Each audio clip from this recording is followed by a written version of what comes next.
Olá, caros amigos telespectadores. Estamos iniciando o programa Um Sentido para a Sua Vida, Projeto Aulas. Hoje nós teremos a 11ª aula do livro do curso O que é o Espiritismo. E a 11ª aula consta de 2 partes.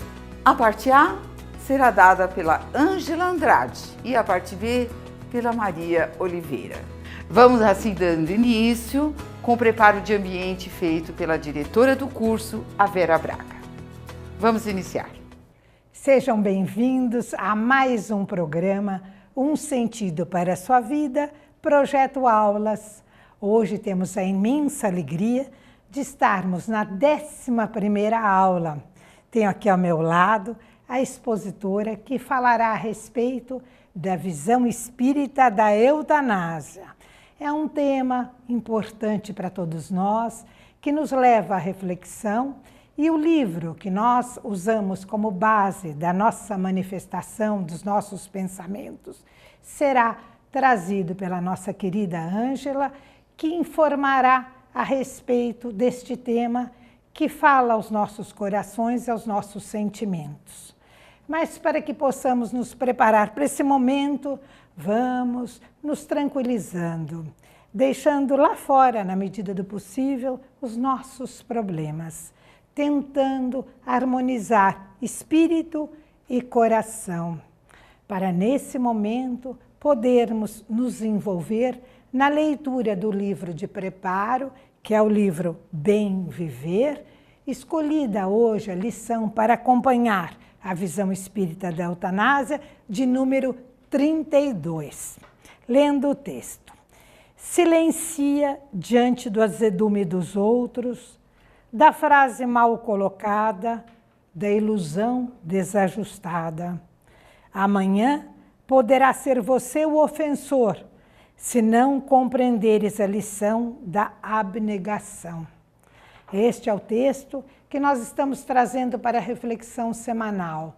Vemos a importância de nós nos silenciarmos diante de momentos aflitivos, conflituosos, para que possamos ter uma vida amena, em busca da paz, seguindo as lições trazidas a todos nós pelo nosso Mestre Jesus.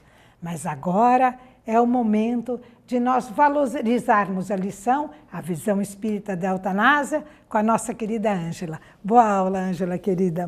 Obrigada, querida Vera, pela oportunidade de vir até aqui conversar um pouco sobre esse tema bastante importante num tempo atual, onde nós não estamos preparados, muitas vezes, para o instante da separação com um amigo querido, com um familiar que está sofrendo no momento de retornar à pátria espiritual.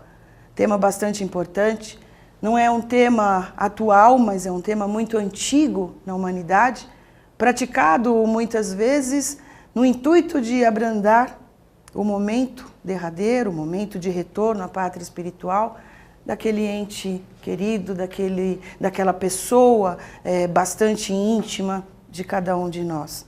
Primeiramente, vamos definir o que é eutanásia. Eutanásia é uma palavra de origem grega, onde é formada pela junção de 2 termos. Eu, que significa bom, e thanatos, que significa morte. Sendo assim, juntando os 2 termos, nós teremos um desencarne sereno, sem sofrimento, uma morte piedosa. Aquele que pratica a eutanásia diante da situação, alguns comportamentos diante daquele momento em que somos chamados pela nossa própria consciência ou vontade de abreviar o sofrimento de um amigo, de um companheiro, de alguém bastante importante na nossa vida. O comportamento pode ser ativo, onde nós vamos ser imediatamente aqueles que iremos promover a morte do nosso companheiro ou companheira. Nós teremos uma atitude ativa neste momento, participaremos do momento de abreviação deste desenlace. A atitude passiva que é a atitude onde se omite ou se interrompe o tratamento de um paciente, de um enfermo, daquilo que sustenta a sua vida. Ou seja, nós deixamos de medicar, nós interrompemos absolutamente toda a possibilidade de vida deste nosso companheiro. Também tem um outro comportamento voluntário. Esse comportamento voluntário é chamado de suicídio assistido. E o involuntário, onde aquele que vai ser, se nós podemos assim chamar, o sacrificado, ele não é nem consultado. Simplesmente, ele nem sabe que está sendo decidida ou decidido o seu destino. E também temos o comportamento eugenético, que é o momento em que nós não damos valor à vida e nós selecionamos aquele que deve ser sacrificado. Entre tantos, nós escolhemos 1, 2, 3, sejam quantos necessários, mas nós escolhemos é como se fosse uma limpeza, como se fosse uma escolha de quem deve ou quem deva viver. Se nós avaliarmos ou verificarmos na história, a eutanásia foi muito praticada na Índia, onde os incuráveis eram jogados no Ganges, mas antes deles serem jogados no Ganges, eles tinham as suas narinas e a boca vedada por lama sagrada. Também em Esparta. Esparta tinha a convicção da beleza física, o seu exército tinha como virtude serem os maiores, os melhores soldados. E quando alguns nasciam de forma, como eles consideravam, defeituosos, né, eles eram sacrificados. Tanto estes e os anciãos, eles eram jogados do alto do monte Taigeto. Isso para preservar a qualidade do exército. Na Roma Antiga nós temos os gladiadores. O que acontecia com os gladiadores? Quando eles eram feridos mortalmente, não tinha mais sentido de vida para ele. Então ele também era supliciado, ele também era sacrificado. Abreviava-se a sua vida. Entre os judeus, muitas pessoas falam sobre aquele pano com vinagre oferecido para Jesus. Era uma forma também de abreviar ou de tentar minimizar a dor no momento daquele sofrimento que estava passando Jesus. Mas não era um comportamento que teve somente com Jesus. Todos aqueles que eram sacrificados passavam por essa experiência de ter o momento em que cheirava este pano com vinagre. Na Idade Média nós temos o punhal misericordioso, que era para evitar a humilhação, o sofrimento, a desonra daqueles irmãos que, vencidos pela guerra, já não tinham mais condições também de combate.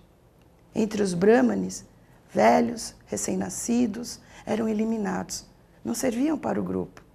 E acreditem, queridos irmãos, em 1989, nos Estados Unidos, 130 casos foram cometidos por um ilustre companheiro, se assim podemos chamá-lo, Jacques Kevorkian. Ele simplesmente criou a máquina da morte. Só teve fim quando foi gravada a morte de um paciente e foi processado por isso. Mas foram 130 casos de eutanásia que ele cometeu. Temos outras definições, outros termos, outras palavras, outras definições para a eutanásia. Temos o termo mistanásia. Mistanásia é uma morte miserável, ela é fora e antes da hora. Mistanásia é uma categoria que nós podemos, ou se nos permitimos falar assim, não levar a sério o fenômeno da maldade humana. Nós escolhemos a pessoa para morrer. Ortotanásia também é um termo muito utilizado, inclusive hoje pelos médicos, talvez a forma mais adequada, mas ainda é a forma mais humana. Ortotanásia é o termo utilizado para definir a morte natural, sem interferência da ciência, permitindo ao paciente uma morte digna, sem sofrimento. De que jeito? deixando a evolução e o percurso da doença, quando não se existe mais a possibilidade de vida. Onde os medicamentos já não fazem mais efeitos, onde as terapias já não conseguirão mais solucionar a vida para este nosso companheiro ou companheira. E temos a distanásia. Distanásia é o comportamento contrário, ou um termo contrário à ortotanásia. Distanásia quer dizer que nós, às vezes, queremos que o nosso ente querido permaneça ligados a nós e nós ficamos usando de medicamentos para prolongar a sua vida. Meios artificiais, quando a vida do enfermo já está num caminho de incurável. Também não é uma prática adequada. Prolongar a vida de alguém somente porque nós desejamos que ela permaneça entre nós, trata-se de uma forma egoísta do ser humano também. Nós, aqui no Brasil, temos o amparo da legislação que nos impede de praticar tal ato. É uma prática sem amparo legal, através da qual nós buscamos precipitadamente abreviar a vida de um doente, que nós consideramos que seja reconhecidamente sem qualquer tipo de dor. Seja a pedido do paciente, seja a pedido do responsável legal. A legislação impede que este ato seja consumado. Considerando que no artigo 5º da Constituição Nacional e no 4º artigo da Convenção Americana sobre Direitos Humanos, que nos concede direito à vida digna, até mesmo no momento do nosso desenlace. É um homicídio para quem comete e é um suicídio para quem pede. Parece até que nós nos distanciamos da ética preconizada por Hipócrates.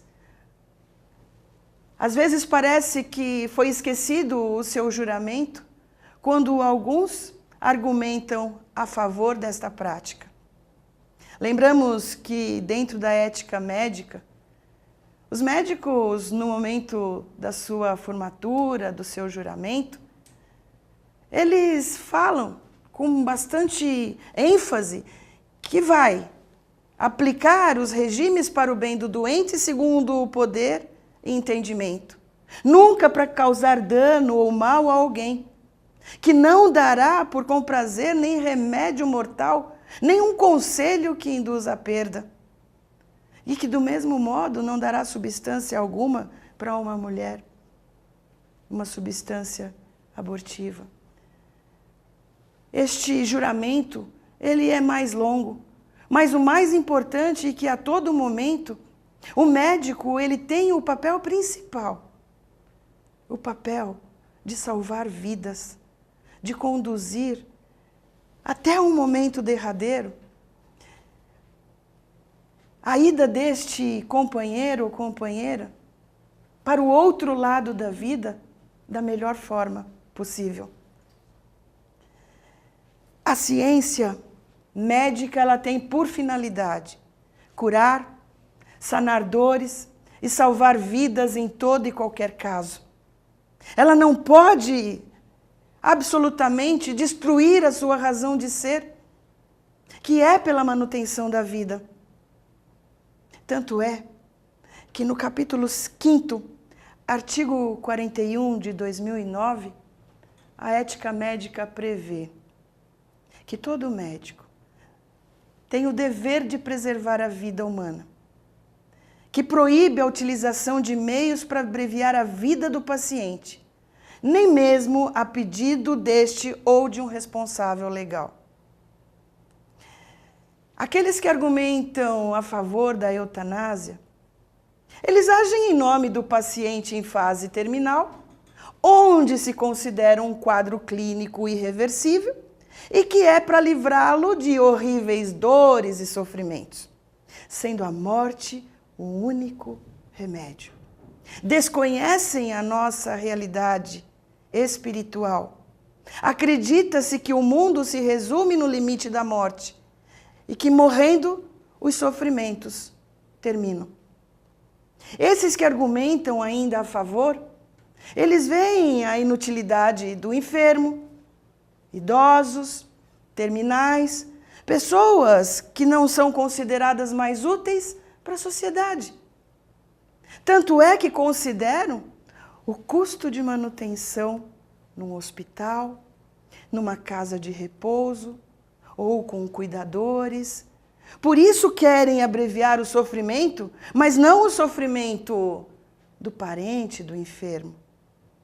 Mas na maioria das vezes, o próprio custo que este paciente ou este enfermo acarreta para a sua família.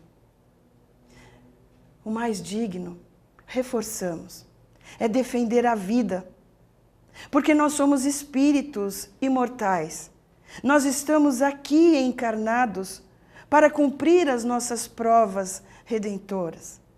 Nós estamos aqui para passar por experiências necessárias para o crescimento da alma. E, queridos, a desencarnação, quando ocorre no corpo físico, não necessariamente será um momento de glória, um momento de alegria, um momento de prazer para aquele que vai. Primeiro, nós precisamos considerar que este irmão que está se separando, ele passou ou ele passa por algumas necessidades que assumiu antes do retorno.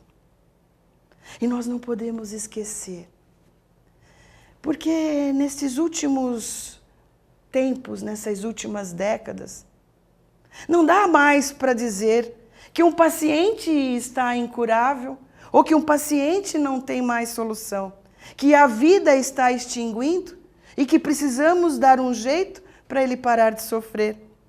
Por questionamentos de ordem médica, jurídica, ética, hoje nós percebemos e nós vemos os resultados da alta tecnologia que foi criada para a manutenção da vida.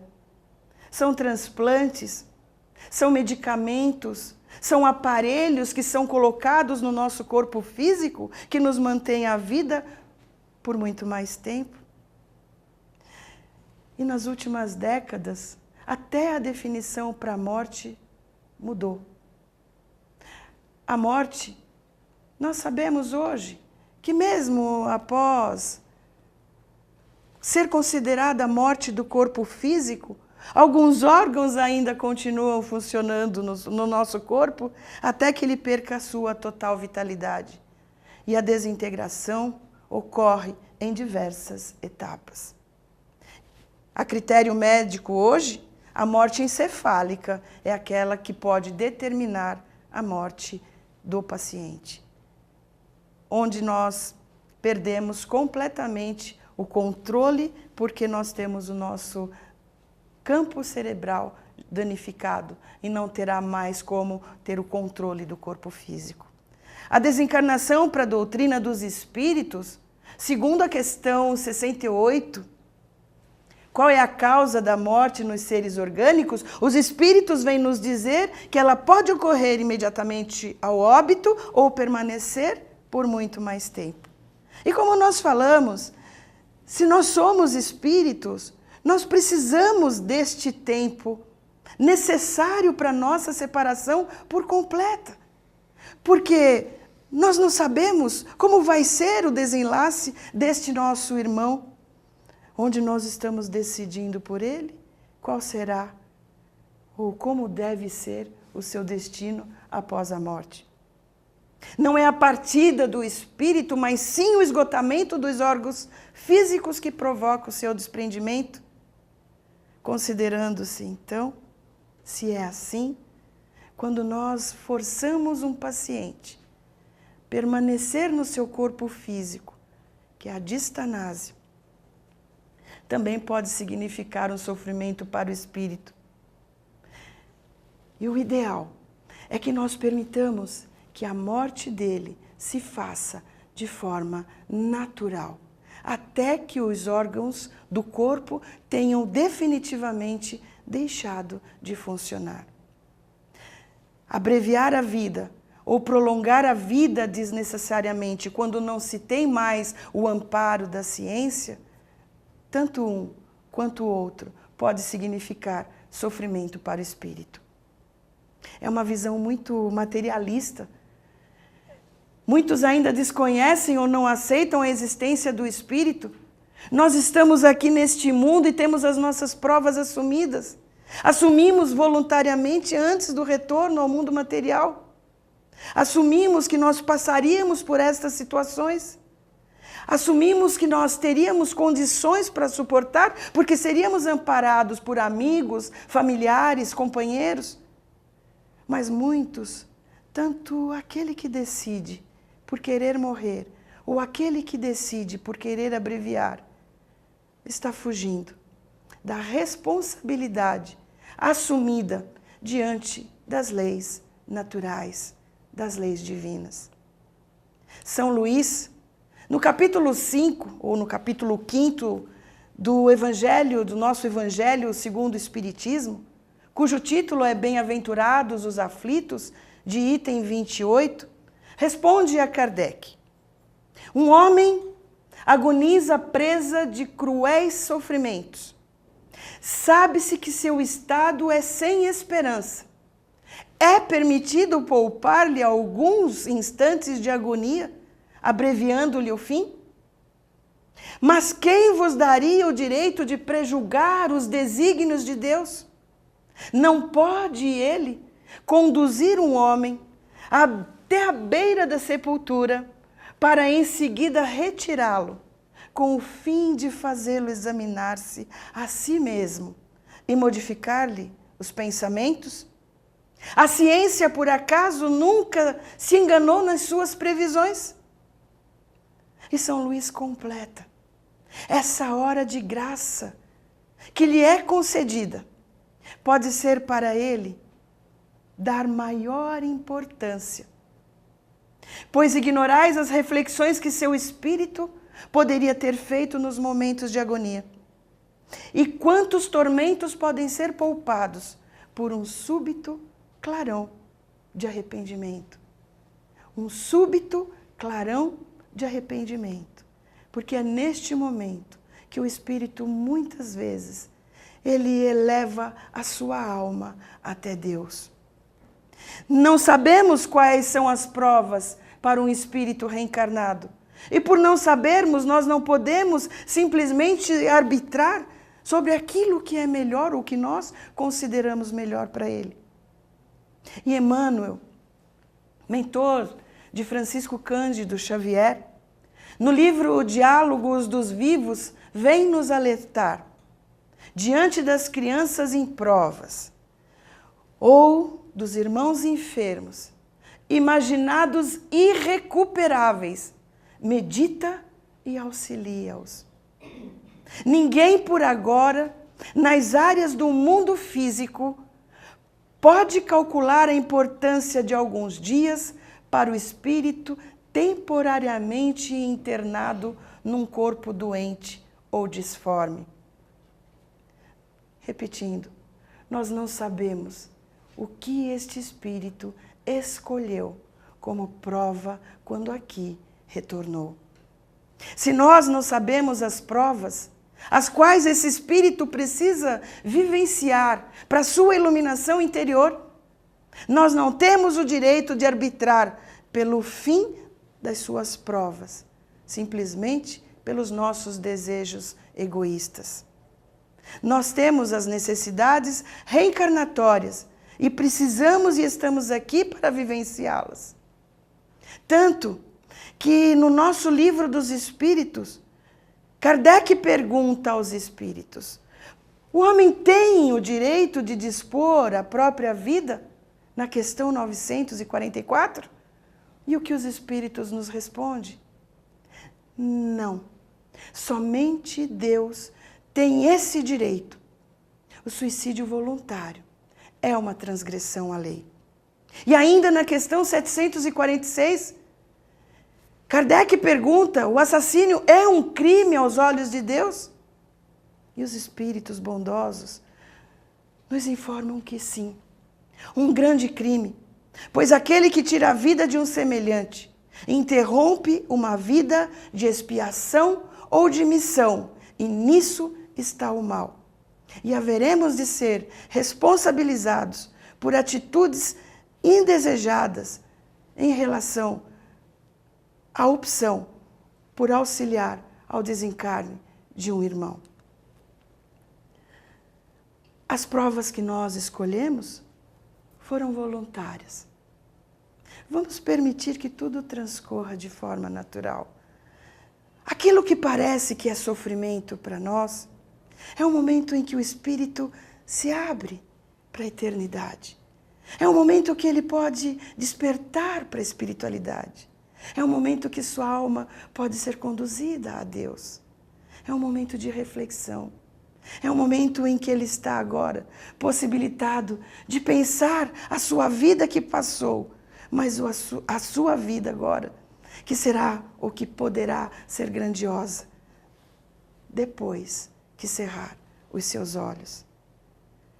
Emmanuel ainda nos lembra no livro Religião dos Espíritos, de que nós precisamos valorizar a existência na Terra.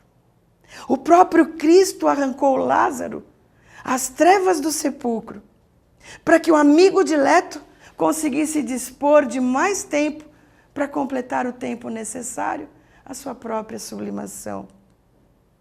Querer acreditar que temos nas nossas mãos a possibilidade de decidir o futuro espiritual de um irmão. Aprendamos com Jesus, quando ele nos diz: bem-aventurados os que choram, porque serão consolados. Bem-aventurados aqueles que aqui no mundo suportam as suas provas. Bem-aventurados aqueles que aqui no mundo sabem vivenciar as suas provas redentoras. Bem-aventurados aqueles que aqui no mundo tenham a dignidade de escolher pelo valor à vida. Aquele que tem a dignidade de dizer: eu fui educado, eu fui criado, eu fui ensinado dentro da moral cristã. E dentro da moral cristã, eu preciso valorizar a vida de um irmão. Aprendamos com Jesus. Sofrimento que parece que nem sempre é aquilo que nós imaginamos. Sofrimento pode ser no corpo. O sofrimento pode ser absolutamente uma circunstância, mas jamais deixará de ser uma oportunidade de elevação para uma alma que aqui encarnou para evoluir. Que Deus, na sua infinita misericórdia, ilumine as mentes de todo e qualquer irmão que esteja passando por uma situação dessa, para que eles decidam pela vida, para que eles decidam pelo Espírito. Então agora nós vamos convidar a nossa companheira Maria Oliveira, que fará a parte B da nossa aula, cujo título é O Mal e o Remédio. Boa tarde a todos, companheiros do Ideal da Doutrina Espírita. É com muita alegria que nós estamos aqui hoje para falarmos um pouquinho sobre o mal. E o nosso tema hoje é o mal e o remédio. Nós vamos encontrar na 11ª aula, na parte B. Muito bem, o que seria o mal? Vejamos, Santo Agostinho, neste item do capítulo 5 do Evangelho segundo o Espiritismo, item 19, ele discorre de uma maneira agradável, não valorizando o mal, mas nos mostrando, nos esclarecendo que o mal, na realidade, faz parte do nosso mundo e, por que não dizer, ainda faz parte da nossa própria natureza. Claro, somos espíritos imortais, nós estamos aqui no planeta para nos melhorarmos, mas ainda assim o mal ainda predomina em muitos de nós.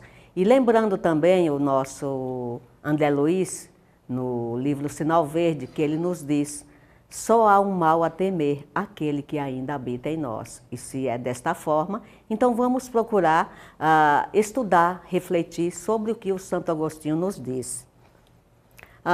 Vamos entender primeiro o que é mal. Porque muitas vezes nós confundimos as palavras. Às vezes uma palavra muda o sentido. Então, mal é tudo aquilo que é oposto ao bem. Ou seja, quando não fazemos o bem, naturalmente estamos fazendo o mal. O mal também pode ser visto como uma infelicidade, desgraça, calamidade, dano, prejuízo, inconveniente, imperfeição, ofensa, enfim. Há diversas definições que nós podemos falar sobre o mal. Mas o mal, na realidade, é a ausência do bem, se nós formos entender na essência, quando a doutrina espírita nos explica bem claramente que a ausência do bem é o que caracteriza o mal. E Santo Agostinho, neste item 19, ele continua: vossa terra é por acaso um lugar de alegrias, um paraíso de delícias? Vejamos, estamos aqui para evoluir e não para apenas fazer turismo, como muitas pessoas às vezes acreditam, que está aqui apenas para divertir-se, quando na realidade nós estamos aqui para nos aperfeiçoarmos. E ele continua: a voz do profeta não soa ainda aos vossos ouvidos? Lembrando, vamos retroceder um pouquinho lá no Antigo Testamento, que tanto os maiores como os menores profetas já falavam do mal.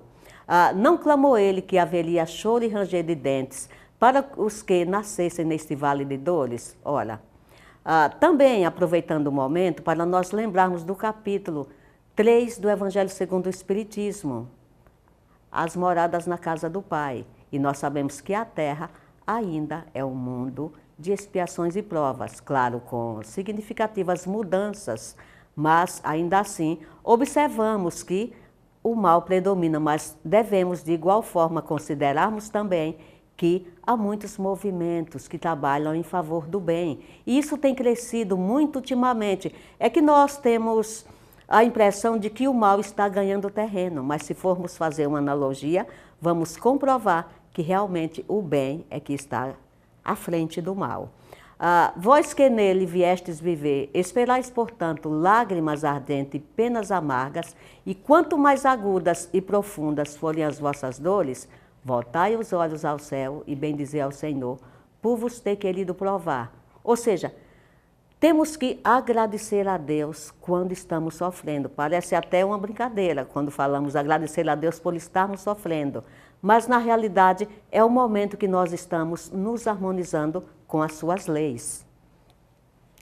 E Santo Agostinho também, numa outra obra dele, Confissões, nós retiramos alguns trechos que ele diz assim: onde está, pois, o mal? De onde e por onde conseguiu penetrar no mundo? Qual é a sua raiz e sua semente? Será que não existe? E por que recear e evitarmos o que não existe? Bom, sabemos que o mal está dentro de nós e que a origem de todo mal não é de Deus, mas é de nós. Deus, amor e bondade, só criou o bem. Nós é que, muitas vezes, através da nossa invigilância, nós nos desviamos e, consequentemente, abrimos as portas do mal. E se tememos em vão o próprio temor, já é certamente o mal que atormenta e espicaça sem motivo nosso coração? E, tanto mais grave quanto é certo que não há razão para temer, se nós tememos em vão, o próprio temor já é um mal em si, não é? Portanto, ou o mal que tememos existe, ou o próprio temor é o mal. De onde, pois, procede o mal, se Deus que é bom fez todas as coisas? Naturalmente, aquilo que nós acabamos de mencionar procede de nós mesmos, da nossa falta de fé, de confiança, da nossa invigilância, da nossa resistência, da nossa má vontade em não nos melhorarmos, em persistirmos, continuar sendo o que somos. Então é importante que nós observemos nesse trecho da obra de Santo Agostinho, Confissões, o quanto é importante nós procurarmos a nossa melhoria individual. Vamos também voltar agora para Paulo de Tarso, quando ele diz assim, numa das suas cartas, na carta aos Romanos, porque não faço o bem que quero, mas o mal que não quero, esse faço. Ou seja, quantas vezes nós vamos fazer algo e a nossa intenção é boa, mas o resultado não sai bom. Outras vezes, vamos fazer algo e não pensamos que aquilo vai dar certo e, no entanto, dá certo. Então, observemos que há uma dualidade em nós mesmos que podemos chamar de a nossa dupla natureza, natureza material, natureza espiritual. E no estágio evolutivo que nos caracteriza ainda, podemos dizer que a nossa natureza material se sobrepõe à nossa natureza espiritual. Claro que conforme nós vamos caminhando, a cada nova existência nós vamos dando um passo na nossa senda evolutiva, naturalmente que nós vamos aprendendo a fazer o bem melhor, evitando todo o mal possível. E também na mesma carta ele diz assim, não te deixes vencer pelo mal, mas vence o mal com o bem. Difícil, porque muitos de nós não conseguimos ainda vencer esse mal com o bem. Quase sempre nós, quando nos sentimos ofendidos, agredidos moralmente, nós às vezes queremos ainda retribuir, porque não compreendemos muitas vezes que o que nos torna superior de fato é nós vencermos o mal com o bem e não fazer da mesma forma. Porque se estamos nos comparando a quem faz o mal, então é importante que nós aprendamos a vencer este mal com o bem em qualquer que seja a circunstância, onde quer que nós estejamos, vamos procurar vencer esse mal com o bem. E nós trouxemos essa figurinha muito querida para nós lembrarmos que nós temos que tomar o cuidado necessário para abrirmos as portas do mal. Por que estamos falando isso? Porque quase sempre nós não percebemos quando vem aquele pensamento que sutilmente começa a tomar conta do nosso cérebro. E aí nós vamos ali pensando, conjecturando, arquitetando, e esse pensamento quase sempre não é nosso. Mas se não é nosso, o que nós temos a ver com isso? Ora, não é nosso, mas nós abrimos as portas, nós demos guarida a este pensamento, nós permitimos que esta má influenciação nos atingisse. E com isso nós vamos fazendo o quê? Permitindo que mais males somem a este mal e, consequentemente, quando nós percebermos, estamos completamente esquecidos do bem. Mas será que é o que Deus quer que nós façamos? Será que Jesus aprovaria esse nosso proceder em abrirmos as portas do mal, em não vigiarmos o nosso pensamento, em não tomarmos cuidado com os nossos sentimentos, com as nossas palavras? Claro que não. Então, na dúvida, vamos sempre lembrar, o que faria Jesus no nosso lugar? Se nós começarmos a tudo que nós formos realizar, pensarmos desta maneira, naturalmente que vamos acabar vencendo todo o mal e não vamos mais abrir as portas deste mal, vamos fechá-las para sempre, porque na realidade nós fomos criados para o bem e não para o mal. O mal trata-se apenas, podemos até dizer que de um momento passageiro na nossa vida, um momento passageiro no nosso caminhar aqui no planeta. E é necessário que nós entendamos que nos compete, enquanto temos a oportunidade aqui, a vencermos este mal em nós mesmos. O problema é que quase sempre nós procuramos combater este mal é no outro. Não seguimos os conselhos de Santo Agostinho para observarmos, para refletirmos à nossa volta e conjecturarmos tudo que nos cerca, e desta forma nós vamos nos afastando do bem, porque não pensamos, não refletimos. E a vida, a nossa existência no planeta, não é apenas para nós vivermos de qualquer maneira. É preciso nós aprendermos a viver e vivermos bem, para o bem e pelo bem. E também temos que lembrar de algo muito importante.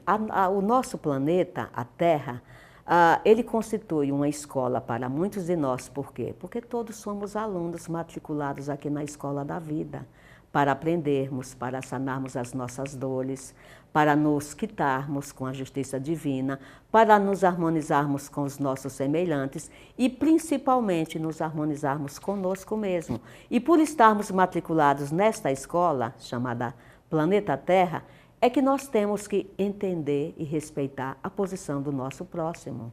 Nem todos nós nos encontramos no mesmo degrau evolutivo, mas um a mais, outro a menos, o que nós temos que entender e respeitar a posição do outro. Já para muitos, o nosso planeta constitui um verdadeiro hospital.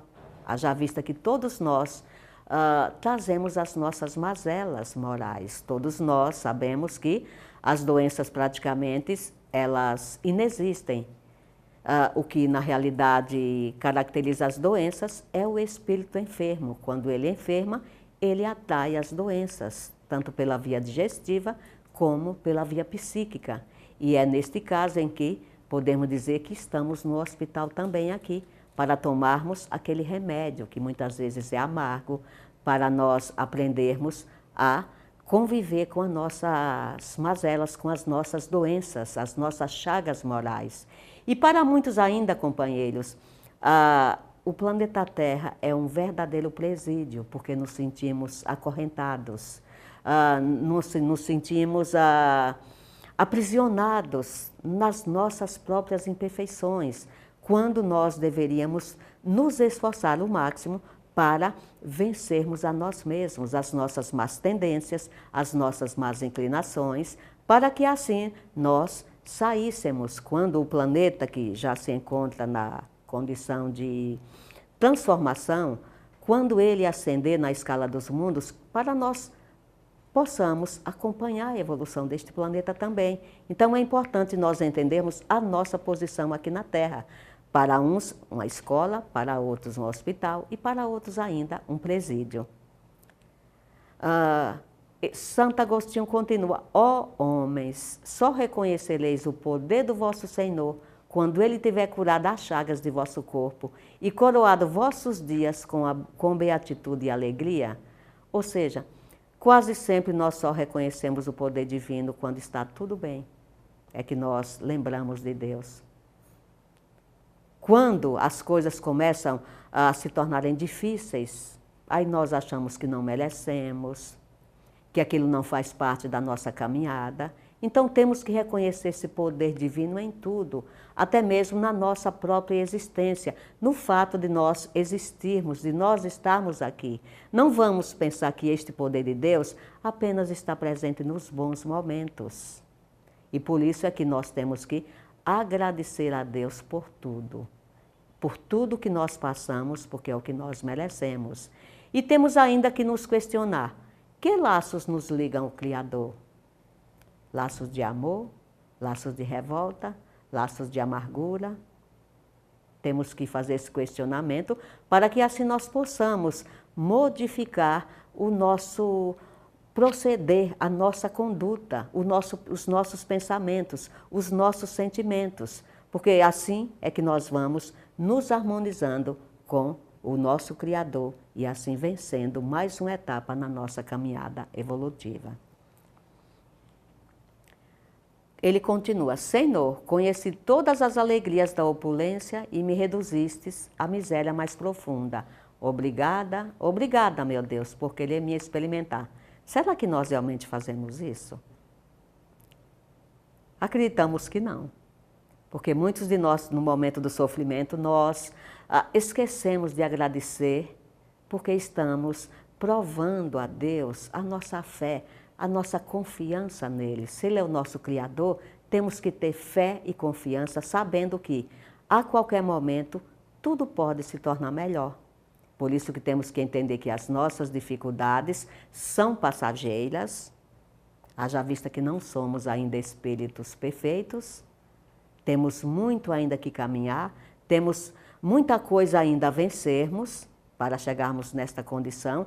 Temos que procurar compreender também as nossas moléstias, muitas delas físicas, outras morais, mas ainda assim temos que compreender que através, muitas vezes, da dor, o que não deveria ser, mas infelizmente no nosso estágio ainda a dor tem um papel muito importante, porque a dor faz com que nós olhemos para dentro de nós mesmos, faz com que nós nos coloquemos no lugar do outro. E se não fizermos isso, qual é a sensação que nós vamos ter aqui no mundo? Se não nos colocarmos no lugar dos nossos semelhantes em nenhum dos seus momentos difíceis, o que estamos fazendo aqui? E também temos que procurar compreender as nossas dores morais. Será que muitas dessas dores não são resultantes da nossa invigilância? Da nossa falta de vontade em crescermos, em nos tornar melhores? Em fazermos a coisa certa, em não continuarmos na mesmice no dia a dia? Então temos que fazer esta reflexão e Santo Agostinho, ele nos coloca diante desta posição para que nós possamos ter esta reflexão ampla sobre o mal. E o que nós temos que aprender com tudo isso? Que o tempo não é apenas para que nós passemos um dia e uma noite. O tempo é para que nós aproveitemos o máximo. O tempo é para que nós possamos fazer bom proveito, porque somente assim é que nós vamos nos sentir consolados, vamos nos sentir fortalecidos e a esperança vai palmilhar o nosso futuro. Então, se não fizermos assim, como seremos bem-aventurados? Se não aproveitamos o tempo, se não aproveitamos a oportunidade para refletirmos sobre os nossos males. Mas qual é a causa desses males do passado? Quase sempre esses males do nosso passado estão diretamente ligados à nossa invigilância, ao nosso livre-arbítrio. E falar em livre-arbítrio, quase sempre quando não agimos corretamente, nós nos equivocamos. Acreditamos que mesmo os nossos erros podemos entendê-los como equívocos, enganos, porque a partir do momento que nós nos conscientizamos, que nós passamos a entender que estes erros são equívocos, nós não vamos mais alimentando a culpa, a amargura dentro de nós mesmos, que isso também, por si só, já constituem males dentro de nós. Então temos que pensar que temos que ser bem-aventurados, e bem-aventurados nas nossas dores, nos nossos males também, não apenas nas nossas alegrias. Quando vagavas no espaço, escolhestes vossas provas, porque vos acreditastes forte o bastante para suportá-las. Por que reclamar agora? É que nós não nos lembramos, é o que nós vamos alegar, vamos nos justificar. Mas, mesmo que não nos lembremos do passado, mas nós sabemos que temos a nossa intuição. E se temos a nossa intuição, vamos aprender a suportar estas provas sem reclamar, porque Deus, sendo um Pai justo, bom e misericordioso, certamente Ele não nos permitiria passar por determinadas provas se não estivéssemos fortalecidos o suficiente para isso. Então vamos pensar que não vamos reclamar agora. Vamos procurar, vamos dizer assim, sofrer com classe, ou seja, sofrer sem reclamar, sofrer procurando compreender os desígnios divinos, sofrer procurando compreender que faz parte da nossa evolução o momento que estamos passando agora. E se nós, a partir do momento que não reclamamos mais, por incrível que pareça, as coisas já começam a melhorar e os males já começam a cessar na nossa existência. Que remédio, então, determinar aqueles que são atingidos por obsessões cruéis e males cruciantes? Qual é o remédio que nós devemos aconselhar? Muitas vezes as palavras são insuficientes para nós consolarmos alguém. Muitas vezes as palavras não conseguem atingir o objetivo que nós queremos passar, aquilo que está na nossa essência, mas que nós não conseguimos traduzir em palavras. Então, muitas vezes, um abraço é o suficiente, um aperto de mão, boas vibrações, bons pensamentos e sempre uma palavra de esclarecimento. Então, é preciso que nós entendamos que, se fizermos assim, certamente estaremos ajudando esses nossos irmãos, nós mesmos, naturalmente, que todos nós passamos por esses males cruciais, por essas obsessões muitas vezes cruéis, e o remédio é a fé, é a elevação ao alto. Conforme nós vamos fortalecendo a nossa fé, conforme nós vamos ampliando esta fé, naturalmente nós também vamos nos elevando ao alto, e nos elevando, o remédio para as nossas dores já começa a fazer aquele efeito esperado em nós mesmos. O problema é que às vezes nós queremos que as coisas aconteçam num passe de mágica. Mas Deus quer que nós nos elevemos a Ele. Deus quer que nós nos fortaleçamos através da fé, da esperança, da coragem, que não permitamos que a frouxidão moral nos detenha nestes momentos. Então, isso serve para nós e também para os nossos companheiros que passam por essas obsessões cruéis e esses males cruciais. O Senhor marcou com seu selo todo aquele que acredita nele.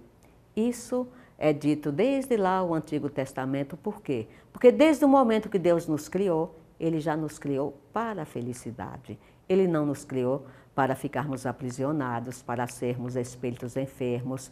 Ele nos criou livres, para que assim nós pudéssemos caminhar para Ele com segurança, fortalecido na fé e amparado na sua misericórdia. Então todos nós, mesmo aqueles que se sentem desamparados, mesmo aqueles que não conseguem vislumbrar nenhuma melhora no seu dia a dia, conseguem apenas achar que o seu dia de amanhã será igual ao de hoje, repleto de dores. Temos que lembrar que Deus nos marcou a todos, para que nós assim pudéssemos chegar a esta felicidade tão almejada por todos nós.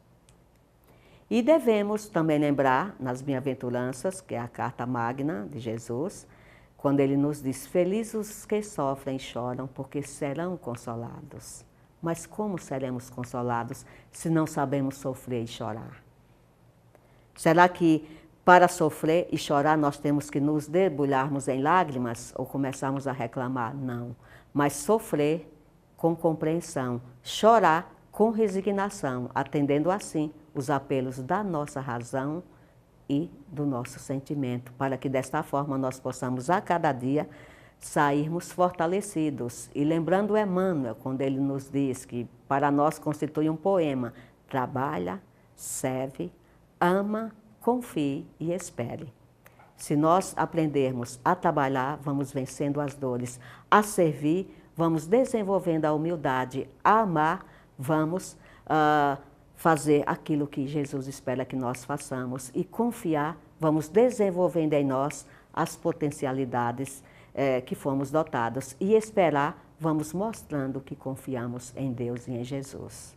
Muita paz a todos, que Jesus nos abençoe. Viram como são importantes essas aulas, como são elucidativas?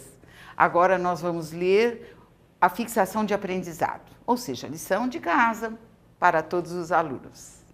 Fixação do aprendizado da parte A, visão espírita da eutanásia. Primeira, o que é eutanásia?